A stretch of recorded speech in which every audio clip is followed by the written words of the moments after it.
Alright guys, welcome back to Second and Island where I'm stuck with you guys and we're always smiling. Just trying to get around to the April, but as you guys can see, I am stuck in a bit of traffic. Good. What's up, Michael? What are you doing down there, man? Yes, man, I was trying to see if I could, use some kind of grout. Hey. Grout for what? For the floor? Yes, that might be seem to be made up of honey, the nectar. Wait, you're getting honey? No. No? No. I'm trying even to feed them now. Oh. Syrup and so on. Oh, you're making sugar water with syrup? Yeah. Okay. You said Sugar Authority doesn't know where the sugar is sold? Yes. That's Jamaica, man. That is Jamaica. Alright, let me give you Mr. Lynch's number. He's the one that, gave me some good information. Mango. They don't like the mango. This is so cool. Those are what? Are those fish or tadpole? These are tadpoles. Tadpole like frogs? The frog, yes. Oh yeah. So what are you doing? You're trying to get some... I was trying to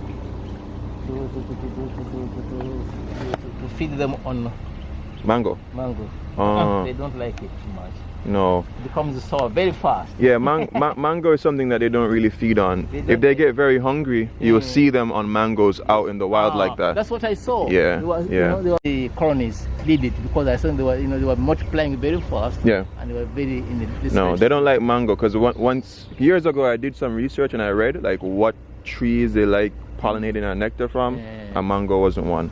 But they say that if they get very hungry, they will take the nectar from the mango. That's possible. That's what I saw. Yeah. Yeah. He's chasing after his cows. Bye bye. He's like, yo, one call pass ya.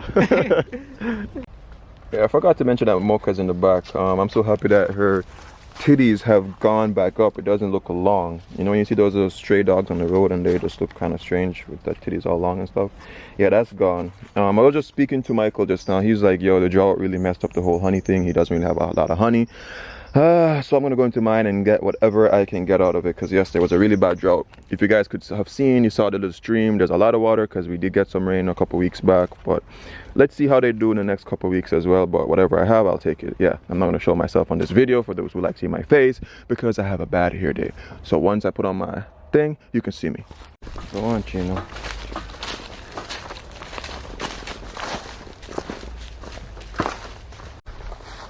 So she normally takes that side and she goes through and then hides off because she doesn't like when the bees bother her. Maybe she's coming behind me now, I don't even know. So we are here back at my hives.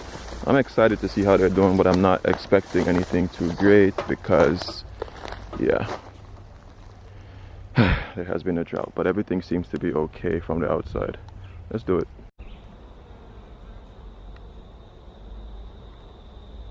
Alright, so today's video is not going to be no detail, nothing. I'm going to summarize everything that I'm going to be doing today. So for those two hives that I just showed you just now, those hives they're newer hives, so they're a bit weaker. I'm not sure they have a queen as yet.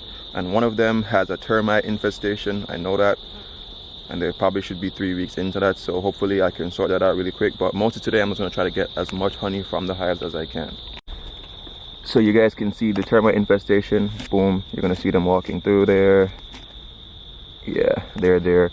That's a simple fix. The big reason for that is this: too much shade over this particular part.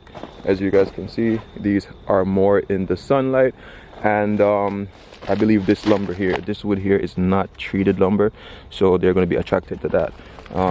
Those pieces of lumber that those are on are treated, so yeah.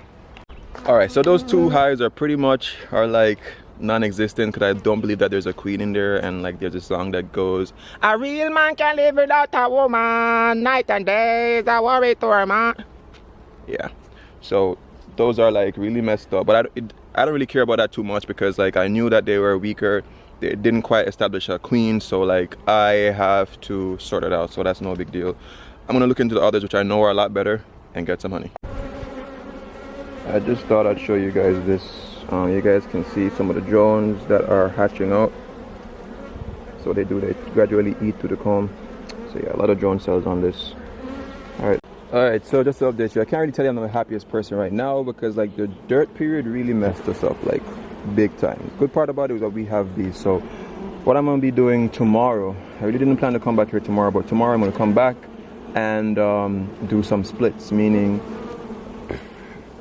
I have easily about 13, 12 good hives here, and I'm gonna split maybe like 9 of them. So I want to end June, well, somewhere around July with maybe 35 to 40 hives. So I'm gonna do some splits. I think there might be still like a small honey flow coming along soon. I really don't know, but yeah, the drought really messed everything up. But here's some honey just to show you guys what's popping. So this hive has been a very good hive. It's been making honey, and it's within its first year. So this hive is not even 9 months good, you know, and it's about 10-11 months old. Usually hives take longer than a year. You shouldn't expect honey in the first year, but you can get it, and most of my hives aren't really a year old, so I'm not complaining. They have produced bees, so that's the most important part for me, so I can expand. And of course, the more bees you have, or the more hives you have, then of course it's a more likelihood to get good honey. So yeah, that's just a quick update. Let's get this honey out. So usually when there's like a drought and there's not much food around, once you open a hive and take any honey out or smell any honey, you see like there's kind of like a robbing frenzy happening there, because they can't go to the entrance because the guards are there, so they're trying to find any little crack or crevice. So it definitely shows you that there's not much food around for them. Enough for them to eat and stuff, but like to grow their colony a bit. So to alleviate that pressure, I'm just gonna do some splits on them and get them ready for, there's another honey flow. There's a small one that might be happening soon, and one definitely around like October, but I did get some honey from it. So yeah, soon it will be up on the store. Yeah, so as I always tell you guys, like with beekeeping, it's all about adapting to all the different situations.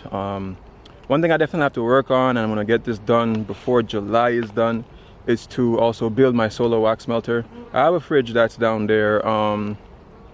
What the fridge is gonna do is gonna be like an insulator. You know, fridges can either keep things really hot or things really cold because of the foam inside. So I already ordered some plexiglass, which is gonna be something I'm gonna put over where the door of the fridge used to be, and that's gonna create like, it's gonna make it super hot in there. Like really and truly, if you put like a frame of wax just out in the sun, it will start melting. Much less putting in the fridge, it's going to be like crazy. So I'm gonna do that, so I'm gonna be able to, you know, melt down my wax like that gets old, that I don't want in the hive anymore.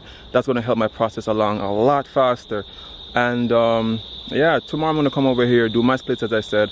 I'm not gonna take you guys with that, take you guys along with that, because yeah, I just want to focus on doing it. So the next time you guys come back around here, the hive should look a lot more organized. The area should be cleared on a little bit more. I'm also gonna do like some kind of weed flooring, so that no weeds can't really grow up whenever it's the rainy season. Right now it's no problem because it's a drought, so things are gonna die down anyway. So yeah, I'm gonna end this video here. Remember these 3 things, guys: love, nature, adaptation, and some honey's on the way. I forgot to say keep the link, so keep the link.